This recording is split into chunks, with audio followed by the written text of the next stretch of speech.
السلام علیکم ورحمۃ اللہ وبرکاتہ۔ آئیے سورہ الکافرون کے بعد سورہ اللہب دیکھتے ہیں، جسے سورہ المسد بھی کہا جاتا ہے۔ اس سورہ مبارکہ کا نام اللہب ہے، اور اس سورہ کا نام تبت بھی ہے، اور اس سورت کا نام مسد بھی ہے، المسد بھی ہے، کیونکہ یہ تینوں الفاظ اس سورہ مبارکہ میں آتے ہیں۔ امام ابن مردویہ نے حضرت عبداللہ ابن عباس سے، حضرت عبداللہ ابن زبیر سے اور حضرت عائشہ صدیقہ رضی اللہ تعالی عنہم ان سے روایت کیا ہے کہ سورہ تبت یدا ابی لہب یہ مکے میں نازل ہوئی۔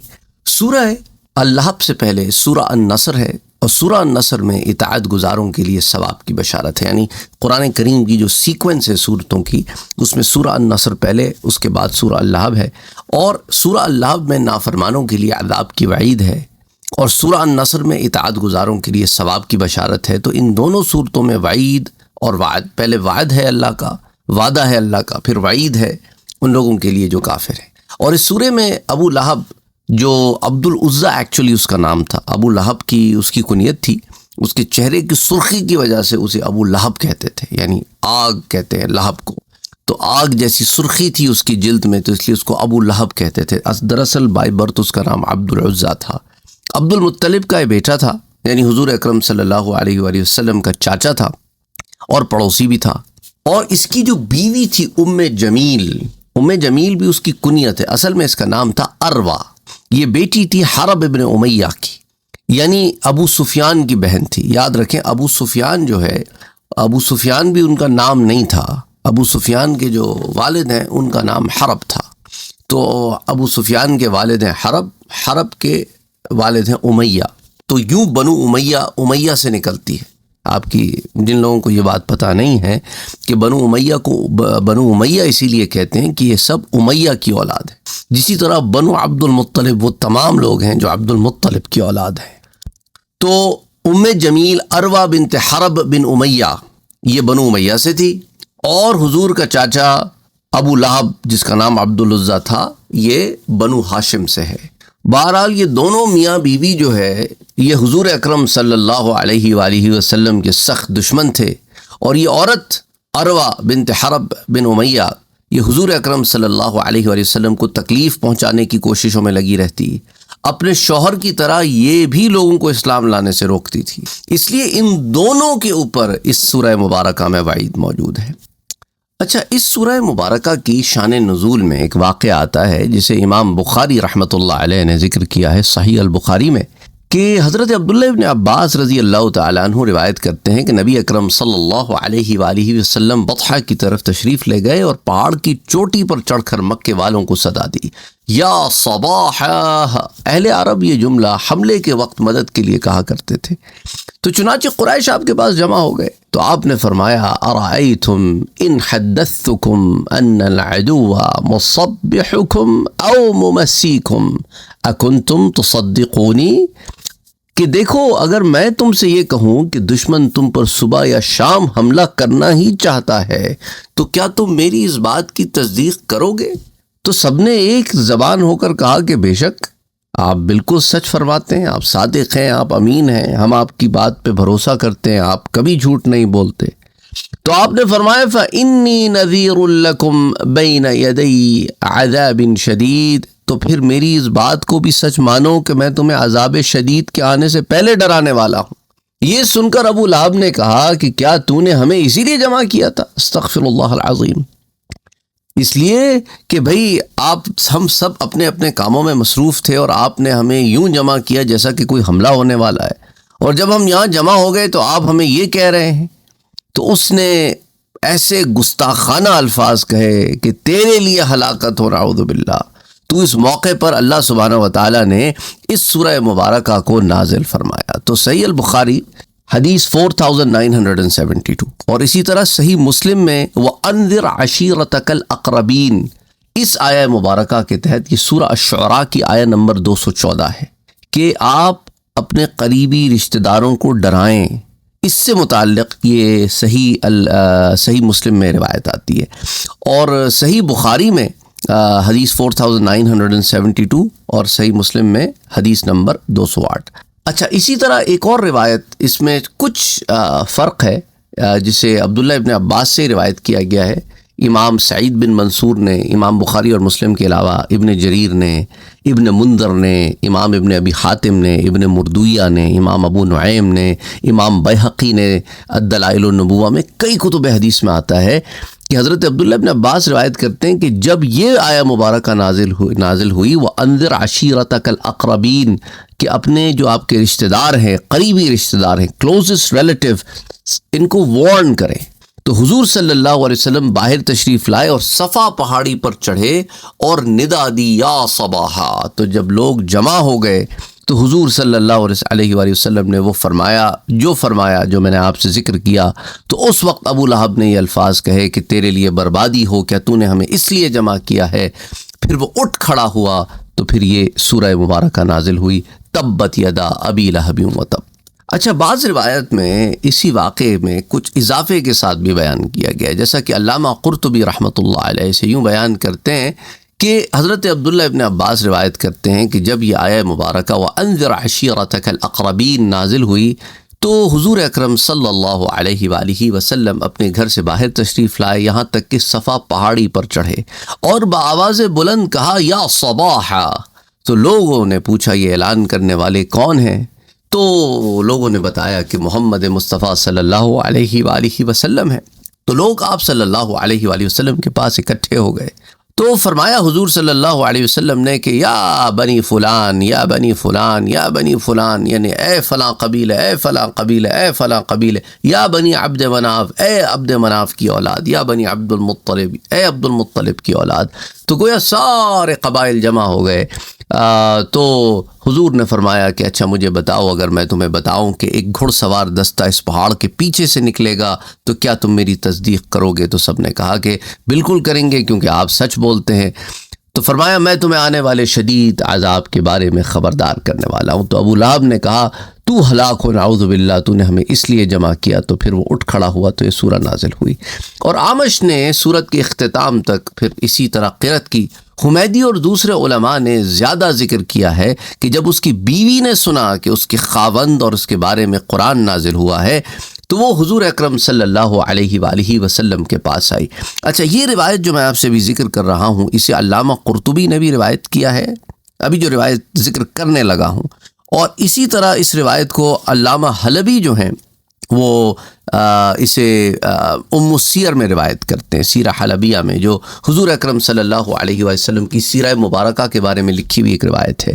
اور یہ ایسی کوئی خوبصورت روایت ہے جس سے آپ کو ایسی چیزیں کھلتی ہیں آپ کے دماغ میں کہ اگر آپ کو ڈائمنشنز کا علم ہو کہ ڈائمنشنز کوئی چیز ہوتے ہیں، ہم 3 ڈائمنشنل ورلڈ میں ہیں، تو 3 ڈائمنشن ورلڈ ہی سب کچھ نہیں ہے، تو یہ چیزیں اپنے ذہن میں رکھیں کہ بعضی چیزیں ایسی ہوتی ہیں جو ہمارے اطراف ہو رہی ہوتی ہیں لیکن ہم ان کو نہیں دیکھ پاتے، وہ ہمیں دیکھ سکتی ہیں۔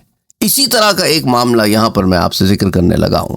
تو جو عروہ تھی، ام جمیل، جو ابو لہب کی بیوی تھی، جب اسے پتہ چلا کہ سورہ مبارکہ میں ابو لہب کے بارے میں بھی آیا ہے اور اس کے بارے میں بھی آیا ہے، تو بڑی غصے سے کھڑی ہو گئی۔ اور ہاون دستے ہوتے ہیں نا ہمارے گھروں میں، پتہ نہیں اب لوگوں کے گھروں میں ہوتے ہیں کہ نہیں، پہلے تو ہوا کرتے تھے کہ ایک سل ہوتی ہے، ایک بٹا ہوتا ہے، اور اسی طرح ہاون دستہ ہوتا ہے۔ بہرحال کوئی ایک سل بٹے کا کوئی بٹا لے کے وہ نکلی، تو وہاں پر جو ہے اس چیز میں تھی کہ حضور صلی اللہ علیہ وسلم پر اٹیک کروں گی میں فزیکل۔ تو اس کے بعد کعبے میں پہنچی، کیونکہ حضور صلی اللہ علیہ وسلم دن کے اوقات میں کعبے میں جاتے تھے۔ وہاں پہ سیدنا ابو بکر صدیق رضی اللہ تعالیٰ عنہ اور حضور اکرم صلی اللہ علیہ وسلم دونوں ساتھ بیٹھے ہیں۔ حضرت ابو بکر رضی اللہ تعالیٰ عنہ نے اسے سپاٹ کر لیا، کہا کہ یا رسول اللہ، آ رہی ہے ام جمیل اور آ کے کچھ ایسا کام کرے گی کہ میں ڈر رہا ہوں اس بارے میں کہ وہ کوئی الٹی حرکت نہ کرے۔ تو حضور اکرم صلی اللہ علیہ وآلہ وسلم نے کہا کہ ابو بکر تم فکر مند نہ ہو، وہ مجھے نہیں دیکھ سکتی۔ حضرت ابو بکر کے لیے بڑی عجیب بات تھی کہ یہ کیسے ہو سکتا ہے، حضور یہیں بیٹھے ہیں، میں بھی یہاں بیٹھا ہوں، میں حضور کو دیکھ رہا ہوں، حضور کہتے ہیں وہ مجھے نہیں دیکھ سکتی۔ بہرحال جب وہ پتھر لیے حضرت ابو بکر کے پاس آ کے کھڑی ہو گئی، تو وہ ایسا وقت تھا کہ اللہ سبحانہ و تعالیٰ نے اس کی نظر سے ساری چیزیں وہ دیکھ رہی ہے کعبے میں، حضور صلی اللہ علیہ وسلم کو نہیں دیکھ سک رہی۔ مطلب ایک عجیب ماحول ہے نا، سب دیکھتی ہے پر حضور کو نہیں دیکھ پا رہی، اور حضرت ابو بکر سے آگے کہتی ہے آئینہ محمد، حضور صلی اللہ علیہ وسلم کہاں ہیں؟ مجھے خبر پہنچی ہے کہ تمہارے ساتھی میری ہجو کرتے ہیں، اللہ کی قسم اگر میں ان کو پاتی تو میں یہ پتھر ان کے منہ پر مارتی، اللہ کی قسم میں شاعرہ ہوں۔ اور اس کے بعد اس نے کچھ شعر بھی پڑھے، مذمم عصیناہ وامرہ ابیناہ ودینہ قلینا، تو ہم نے مذمم کی نافرمانی کی، اس کے حکم کا ہم نے انکار کیا اور اس کے دین کو ہم نے مبغوض رکھا، پھر چلی گئی۔ حضرت ابوبکر صدیق رضی اللہ تعالیٰ عنہ نے عرض کیا رسول اللہ صلی اللہ علیہ وسلم ایک عجیب معاملہ ہے، آپ میرے برابر بیٹھے ہیں، میں آپ کو دیکھتا ہوں، میں اسے بھی دیکھ رہا ہوں، وہ مجھے تو دیکھ رہی ہے پر آپ اس کو نظر نہیں آتے، اور آپ یہیں بیٹھے ہیں، یہاں سے اٹھ کے بھی کہیں نہیں گئے، یہ کیا معاملہ ہوا؟ تو حضور صلی اللہ علیہ وآلہ وسلم نے فرمایا اس نے مجھے نہیں دیکھا، اللہ نے اس کی نظر کو مجھ سے روک لیا تھا۔ اللہ اکبر۔ احکام القرآن ابن عربی کی جلد نمبر 4 میں بھی یہ واقعہ آتا ہے، صفحہ 1993 پر۔ تو آپ کو بتانے کا مقصد یہ ہے کہ بعض معاملات ایسے ہوتے ہیں جس میں اللہ سبحانہ وتعالی ایسی آڑ پیدا فرما دیتا ہے کہ معاملات جداگانہ نظر آتے ہیں۔ اب آپ میں سے وہ لوگ جنہوں نے جو ہیری پوٹر جنریشن ایک ہے نا، ہیری پوٹر کی کتابیں پڑھی ہیں، ہیری پوٹر کی فلمیں دیکھی ہیں، اس میں انہوں نے دیکھا ہوگا کہ ہیری پوٹر ایک کلوک پہن لیتا ہے جس کے بعد وہ لوگوں سے انویزیبل ہو جاتا ہے، لیکن وہ خود اپنی طرف سے ایک امر کرتا ہے، ایک محنت کرتا ہے تو اسے ایک چیز اچیو ہو جاتی ہے، اور وہ تو کہانی بازی کی بات ہے نا۔ یہاں حقیقت میں حضور صلی اللہ علیہ وسلم نے اپنی طرف سے کوئی محنت نہیں فرمائی، لیکن اللہ نے آپ کو کچھ اس طرح ڈائمینشنل موو کر دیا، ایک ایسی آڑ پیدا کر دی، ایک ایسا پردہ پیدا فرما دیا اسی 3 ڈائمینشنل سپیس میں کہ اس پردے سے پار ایمان والے ابو بکر تو دیکھ سکتے ہیں پر کافرہ نہیں دیکھ سکتی، حضور کو تکلیف پہنچانے والے نہیں دیکھ سکتے۔ دیکھنا ایمان اور کفر تو اندر ہوتا ہے نا، یہ اندر کا حال جب باہر آیا تو آنکھوں سے کچھ چیزیں سلب کر لی گئیں۔ اللہ نے اسے اندھا نہیں کیا، اگر اندھا کرتا تو حضرت ابوبکر کو بھی نہ دیکھ پاتی اور کہتی ہائے میں اندھی ہوگی، نہیں، اللہ نے اسپیس برقرار رکھی، اس نے یہ بھی نہیں دیکھا کہ حضرت ابوبکر کے باہر کوئی بلیک اسپیس ہے، سم تھنگ از مسنگ، نہیں، اسے نظر آ رہا ہے کہ حضرت ابوبکر اکیلے بیٹھے ہیں۔ Can you imagine? ایک لمحے کو آپ سائنٹیفکلی اس چیز کو سوچیں کہ آپ کو لگتا ہے کہ یار یہ تو موویز وغیرہ میں چیزیں بڑے گرافکس سے جو کی جاتی ہیں، جو کانسیپٹس دیے جاتے ہیں، یہ تو سیرہ مبارکہ میں 1400 سال سے پہلے ایسی چیزیں رونما ہو رہی ہیں کہ آج سائنس بڑی کمپیوٹر کی مدد سے ان چیزوں کو دکھا کے لوگوں کو بڑا مرعوب کر رہی ہے، اور حقیقتاً یہ چیزیں ہمارے لٹریچر میں موجود ہیں۔ اچھا، اب اس نے جو کہا، اچھا قریش حضور صلی اللہ علیہ وسلم کو مذمم کہتے تھے، وہ آپ کو اس نام سے برا کہتے تھے، تو حضور فرمایا کرتے تھے کیا تم تعجب کا اظہار نہیں کرتے کہ اللہ نے کیسے مشرکین کی اذیتوں کو مجھ سے دور کر دیا؟ وہ مذمم کو گالیاں دیتے ہیں اور اس کی ہجو کرتے ہیں، جبکہ میں تو محمد ہوں۔ یعنی کہنے کا مقصد ہے انہوں نے میرا ایک نام رکھ لیا ہے، اس نام پر وہ باتیں کرتے ہیں، تو دیکھو اللہ نے نام محمد کو کیسے بچا لیا۔ اللہ اکبر۔ اور ایک قول یہ بھی کہا گیا ہے کہ اس کے نزول کا سبب وہ ہے جو عبد الرحمن بن زید نے حکایت کیا کہ ابو لہب نے حضور صلی اللہ علیہ وسلم کی خدمت میں حاضر ہوا اور اس نے کہا کہ یا محمد اگر میں آپ پر ایمان لے آؤں تو آپ مجھے کیا دیں گے؟ حضور نے ارشاد فرمایا جو مسلمانوں کو دیا جائے گا وہ تمہیں بھی دیا جائے گا۔ اس نے کہا مجھے ان پر کوئی فضیلت نہیں ہوگی، بھئی ان میں سے غلام بھی ہیں اور آزاد بھی ہیں، بھئی میں ابو لہب ہوں، میں آپ کا چاچا ہوں، میں قریش سے ہوں، میں بنی عبد المطلب سے ہوں، تو کوئی تو مجھے ایکسٹرا چیز ملنی چاہیے نا، کوئی تو فضیلت ہو۔ فرمایا تو کیا چیز چاہتا ہے؟ اس نے کہا اس دین کی تباہی کہ میں اور یہ لوگ برابر ہوں۔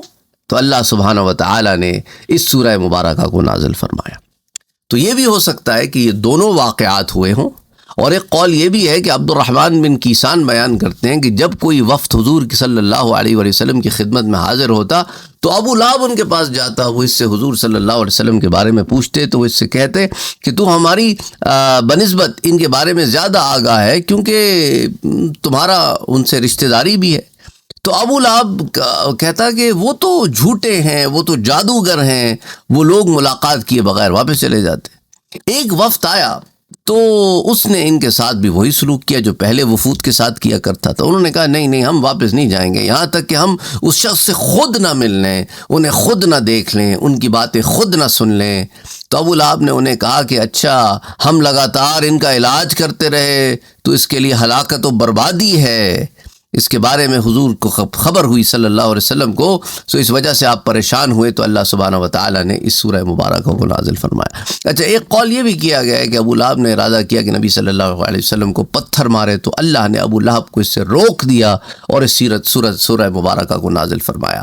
تو اس میں جو الفاظ آتے ہیں تبت یدا ابی لہب وتب ما اغنی عنہ مالہ وما کسب سیصلی نارا ذات لہب وامرأتہ حمالۃ الحطب فی جیدہا حبل من مسد.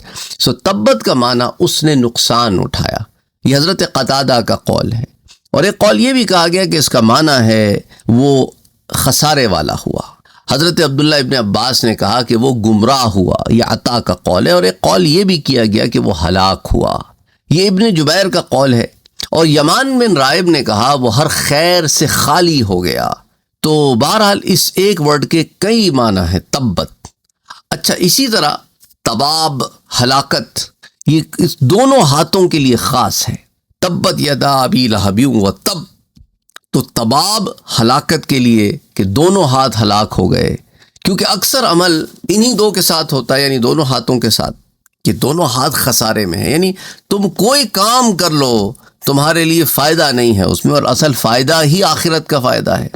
اور ایک قول یہ بھی کیا گیا کہ یدین سے مراد اس کی ذات ہے. نفس کو ید کے ساتھ بھی تعبیر کرتے ہیں, جس طرح اللہ کا فرمان ہے بما قدمت یداکا, تو نے جو آگے بھیجا اس کے بدلے. اچھا ابو لہب کا نام میں نے آپ کو بتایا عبد العزیٰ تھا, عبد المطلب کا بیٹا تھا, حضور کا چاچا تھا. اس کی بیوی کا نام عروہ ام جمیل جو ابو سفیان بن حرب کی بہن تھی. تو دونوں میاں بیوی سخت دشمن تھے حضور صلی اللہ علیہ وسلم کے.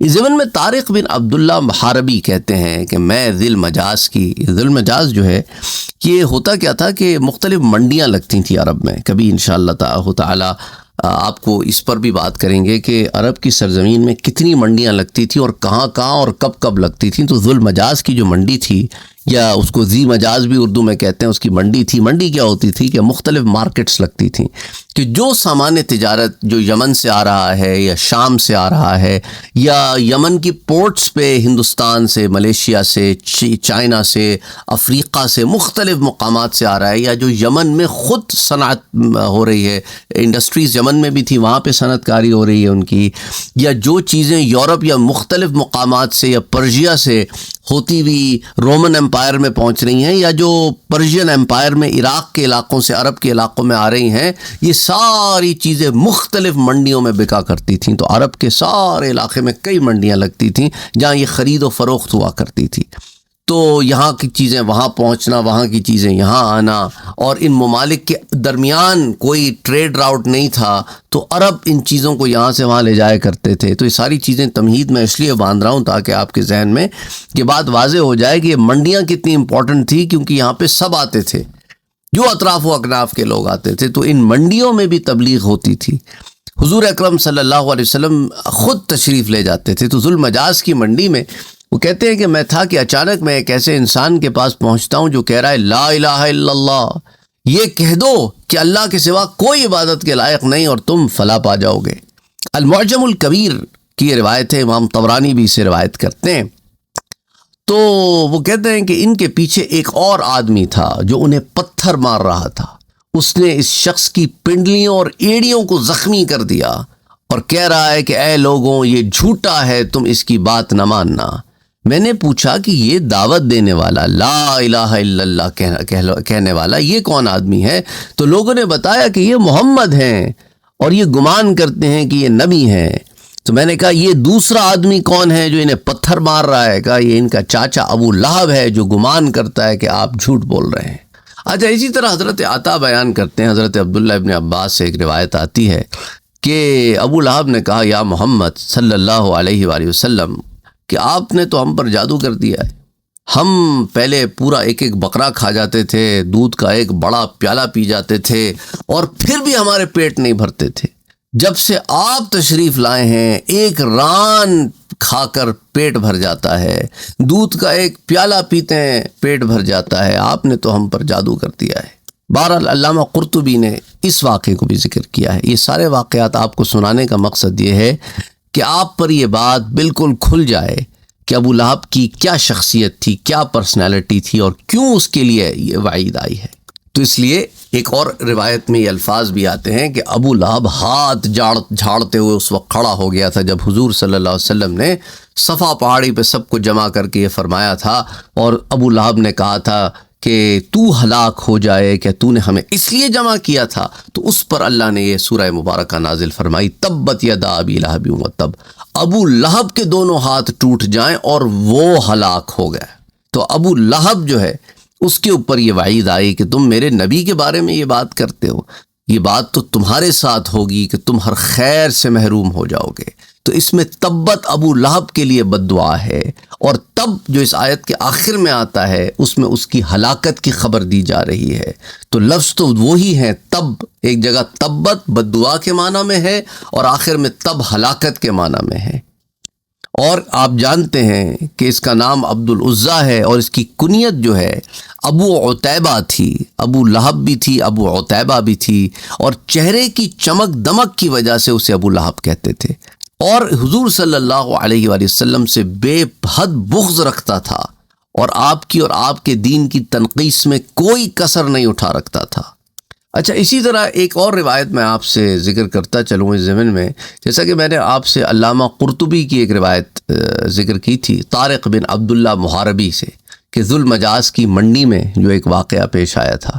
اسی طرح امام احمد نے ابو زناد سے روایت کیا ہے کہ مجھے خاندان دیل کے ایک شخص نے بتایا جس کا نام ربیعہ بن عباد تھا، کہ اس کا تعلق زمانہ جاہلیت سے تھا مگر وہ مشرف با اسلام ہو گیا تھا۔ اس نے کہا کہ میں نے حضور صلی اللہ علیہ وآلہ وسلم کو زمانہ جاہلیت میں ذو المجاز کے بازار میں دیکھا۔ تو یہی بعض نے اسے ذو المجاز کہا ہے، بعض نے ذی مجاز لکھا ہے، کیونکہ اردو میں گرامیٹیکل کچھ چینجز آ جاتی ہیں جب عربی سے چیزیں آتی ہیں۔ بہرحال وہ کہتا ہے کہ اس وقت حضور صلی اللہ علیہ وآلہ وسلم یہ فرما رہے تھے کہ یا ایھا الناس قولوا لا الہ الا اللہ تفلحوا، اے لوگوں لا الہ الا اللہ کہو اور فلاح پا جاؤ۔ لوگ آپ کی بات سننے کے لیے جمع ہو جاتے، مگر آپ کے پیچھے پیچھے ایک شخص تھا جس کا چہرہ روشن، آنکھیں بھینگی، اور سر پر بالوں کی 2 مینڈھیاں تھیں۔ وہ آپ کے بارے میں کہتا، لوگوں اس کی بات نہ سننا، یہ بے دین اور کذاب ہے۔ آپ جہاں بھی تشریف لے جاتے وہ آپ کے پیچھے پیچھے ہوتا۔ تو میں نے پوچھا کہ یہ شخص کون ہے؟ تو لوگوں نے بتایا یہ نبی کا چاچا ابو لہب ہے جو حضور کے پیچھے یہ باتیں کر رہا ہے۔ اس روایت کو مسند امام احمد میں روایت کیا گیا ہے، اور ساتھ ہی ساتھ اسی روایت کو امام احمد نے سریج سے بھی، انہوں نے اسے ابن ابی زناد سے اور انہوں نے اپنے باپ ابو زناد سے اور روایت کیا ہے کہ میں نے ربیعہ سے پوچھا کہ ان دنوں تم تو بچے ہو گئے؟ انہوں نے جواب دیا نہیں اللہ کی قسم، میں اس وقت باشعور تھا اور مشکیزہ اٹھا لیا کرتا تھا۔ مشکیزہ یعنی کہ پانی سے بھرا ہوا بیگ ہوتا ہے نا، وہ اٹھا لیا کرتا تھا، قوت تھی میرے اندر۔ تو اسے امام احمد رحمۃ اللہ علیہ نے مسند امام احمد میں روایت کیا ہے۔